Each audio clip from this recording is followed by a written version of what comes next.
Hello and welcome. It is indeed finally time. Battalion has reached full release after being shown to the public just over 2 years ago with the intention on creating a classic FPS with inspiration from the old titles.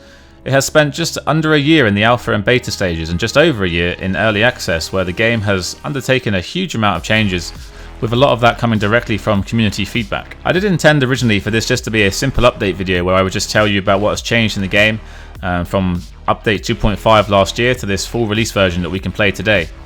But with the unique perspective I have, I felt like I kind of wanted to do more than that.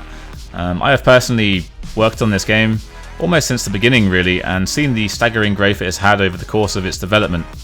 A multiplayer game that has been built from the ground up in the space of 2 to 3 years from a small indie development team with a limited budget and an average age of 25. It's a game that now possesses 13 maps, 3 factions, 24 guns, server browser, integrated ranked faceit matchmaking, replay system, loads of config and graphical customization. It has mapping tools, over 100 skins that are obtainable through a free battle pass. These are things that almost every AAA game now lacks. And it's just kind of crazy for me, at least, when I look back 2 years ago, which really isn't that much time in development terms, when we started having maps like just Manor House V1 looking like this, to then moving on to making these much nicer, larger maps that look like these. So really what I want to do is go back to the beginning and then go through Battalion's true timeline as fast as possible and see the full development process. So we start back to March 31st, 2017.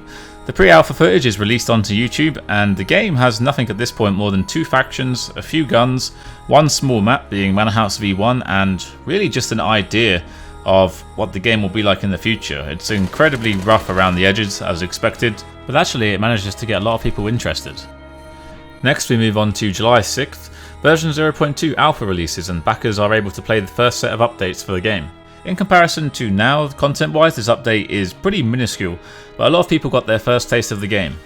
0.3 featured more smaller updates, mostly focused on gameplay and weapon mechanics, most of now which are void and have been changed or improved further down the line. The general consensus that stuck was between 0.2 and 0.3, the movement of the game was slowed down to be more in line with the game it was inspired by. Moving on to December 22nd, there was a video uploaded online with very positive feedback of the recent 0.6 alpha. This update includes fundamental changes and additions such as view model customization, increased crouch movement speed, VoIP, player movement speed based on weapon, inspect weapon feature, and the additional map derailed. Now we're finally hitting our bigger milestones. This one of course is early access release. The trailer released on January 10th with mostly positive feedback. Between then and the release, the marketing had ramped up and the exposure of the game was spreading pretty organically, almost beyond our expectations as a studio. It was both worrying and also exciting at the same time. I'd also love to be able to cover every change between 0.6 and the full release build, but there is just too much. So some of the larger ones from 0.7 I can see include Coastal being added and a derailed rework, while 0.8 sees lots of network fixes, animation and many gameplay changes. 0.9 is also similar in this regard and has changes and improvements across the board. Overall, just loads of additions and fixes. So really then, the question most people ask at this point is what happened? Well, the game became so hyped, and almost like every other studio on a game release, the servers just couldn't take the influx of people trying to play at the same time. Simply put, we were just not prepared. The first few days were a disaster, and the appreciation for the game started to turn to hate, because that unfortunately is just the nature of us as gamers. On top of this, the game just wasn't ready. It's common knowledge to most that the game had to release into early access because the studio had run out of budget. If we wanted to keep developing the game, we had to enter early access for more funding. Fortunately, because of the hype of the game, it sold well so that we could be at the point where we are today, which is the full release, where we are finally happy to release the game to the public. But of course, the damage to the game's reputation had not been kind, and it was going to be a long road ahead for the next year of development.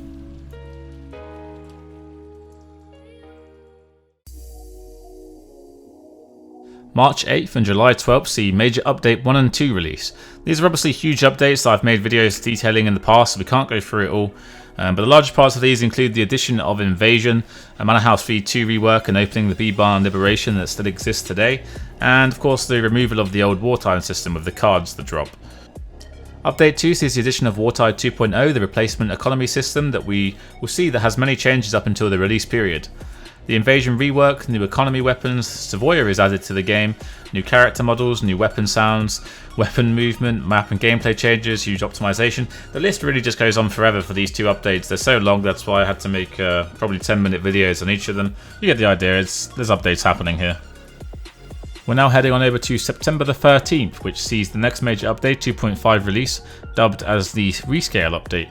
This is kind of a weird one because it didn't really involve much content apart from some map changes to Savoia, but just loads of essential fixes, the largest one being the character was rescaled to be larger, which meant every door and window in the game had to be rescaled, as well as many positions around the maps.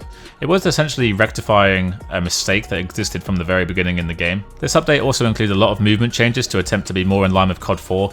It added in a slight deacceleration when landing and jumping consecutively, as well as changing the way that the crouch jump worked and reducing the height of it, but also increasing the strafe distance and the movement speed. Unfortunately, this didn't go down great with most of the remaining competitive community. They felt that the game had now become too sluggish in comparison to before, although many of these mechanics were similar, if not worse in COD 4, it just didn't feel right. This would later be rectified in the final release update. So finally we move forward to our conclusion. Between the dates of September 13th, 2018 to May 23rd, 2019, the updates being released to the public halt so that one last huge update with hundreds of game-changing fixes and additions could be implemented. Tested by multiple small betas over the course of a few months, it's going to be Battalion's biggest update yet and brings nothing but improvements to the game that has changed so much over the last 2 years.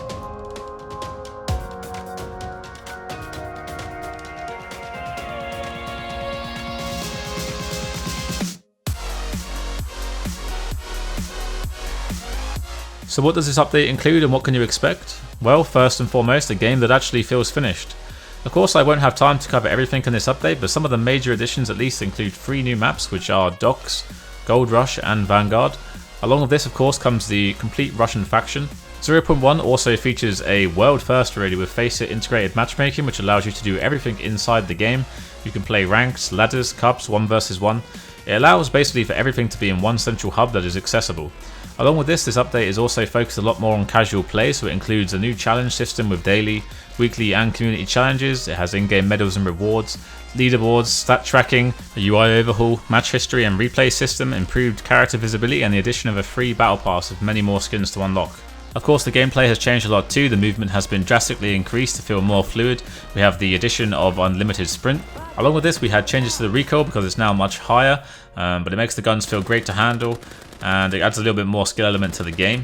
And there are hundreds, if not thousands, of other bug fixes that I have completely skipped in this video because of time constraints, lots of general improvement.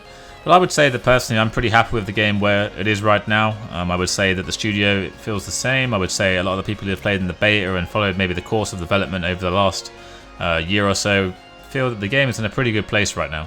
So that will probably be it for me covering this video. I hope you've enjoyed this kind of long timeline of events, and I hope that you give the game a try, and if you do, I hope you enjoy it. Goodbye, and thank you for watching.